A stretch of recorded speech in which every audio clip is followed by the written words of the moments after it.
When you talk about hope and the future of Rwanda, you and President Kagame and actually some leaders from the Denver community all played a hand in developing what is now the Sunrise Academy. Will you talk a little bit more about how that's developed? Because we have a unique leader in the whole of Africa who is selfless, but who commits totally to the well-being, using his wisdom, his sagesse, as the French people call it, the ability to think higher and wider for his people, who commits to the details of his people. So that brings me again to Sunrise. When I became a bishop in the north, I realized that we had more orphans than any other country in history has ever had because of the genocide. And we had more widows, we had more widowers than any other countries had ever had. And by the way, at that time, we had more prisoners than any other countries comparatively had ever had. So my vision and my groan, actually, my deep desire was to set up an exemplary service to the orphans, demonstrate to the community and to the nation that given a chance, given a commitment, given investment into the orphans, they can be part of the future leadership of a nation, productive members of the community, and good leaders. So I brought in students after, of course, dreaming about putting up the infrastructure and the structure, after putting up the means to have them where to the classrooms and where to have them sleep and live. Then I brought them in. I had to train the teachers because the teachers were not to be teachers like any other teachers. I had to train them and tell them that they are becoming not only teachers, they are becoming parents of these, they are becoming counselors, they are becoming caretakers of these kids because their parents are no more. Right. So the matrons had to be more than other matrons in other schools. They had to be mothers and the counselors, and they had to be able to draw from their emotions and to cry for these babies when they get the memories. So I designed a program to heal the trauma from these kids. I designed the program actually to give them the best academic teaching and to have the character development.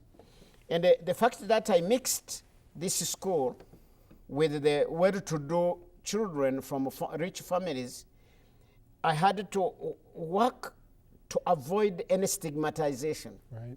But the school became among the best. And what I was doing is really to exercise reconciliation at an early age, demonstrate it to the population that people can still love each other and develop from misery to success. And that happened. What is your advice to folks who really want to create those partnerships in Africa and with NGOs like the Global Livingston Institute? How do those partnerships need to look, and what is the most helpful to communities such as yours? It's always good to come and know, come and research, come and listen, come and think with the local people you find in Rwanda.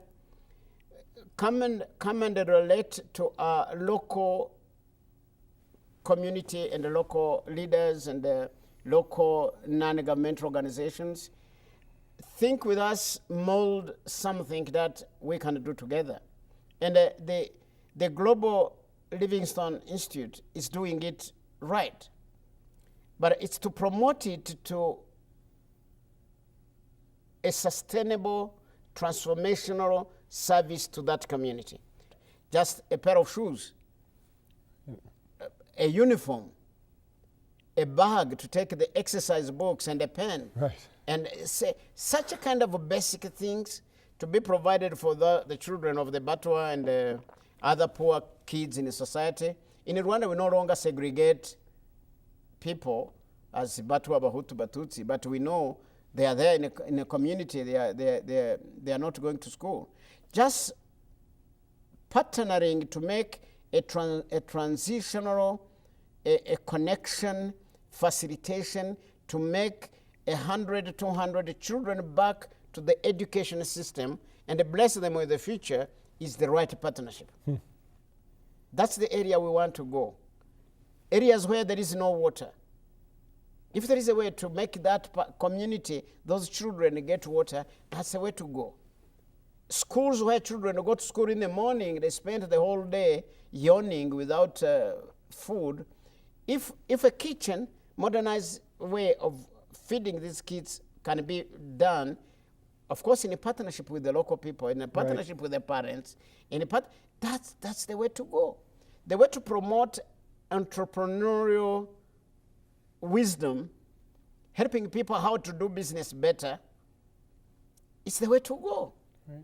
And you see, the government puts up policy there, but the community needs to take it up. What do we learn from all of this, and what advice do you have from your perspective in terms of how we work together in partnership with one another so that we get to a point where it truly means never again? And we need to create the understanding of what it means to have a global community and a global knowledge and a global village. You are aware that when the Darfur killings broke, the United Nations again went to discuss what to do for Darfur. It's only Rwanda at that time which got its troops on the plane and flew them into Darfur to stop the killings. Not that Rwanda was very rich or more political or had more economy and money and, of course, the military hardware and equipment. No, because Rwanda has the heart. Rwanda knows it's fresh. It happened to us. We cannot let it happen to others again. It's high time we develop together, we learn together, to have the humility to know that human beings are required to have the same human rights and dignity. Human beings cannot be less dignified because they have less money. Human beings are human beings everywhere. But we have to relate with respect and have the humility to honor the decency of life in every human soul. That when you look at somebody's face, you know humanity in him requires safety, requires dignity, and requires security. Is there any other words of wisdom or any other thoughts that you want to share with us before we conclude our time here, but definitely not the work that we have in front of us to do together? Well, thank you, Jamie. I think what I would possibly want to do, first of all, is to thank you. And thank the people of Colorado for the audience given me, the interaction, the embrace, the ability to have the opportunity to share openly and freely, and to be able to exchange our views and embrace each other, and be able to have the honesty of sharing what's our hopes and our fears and our failures and our successes, but with a challenge to know together we can make a better world. And we need to make it much even better for the generations after us. Thank you very much.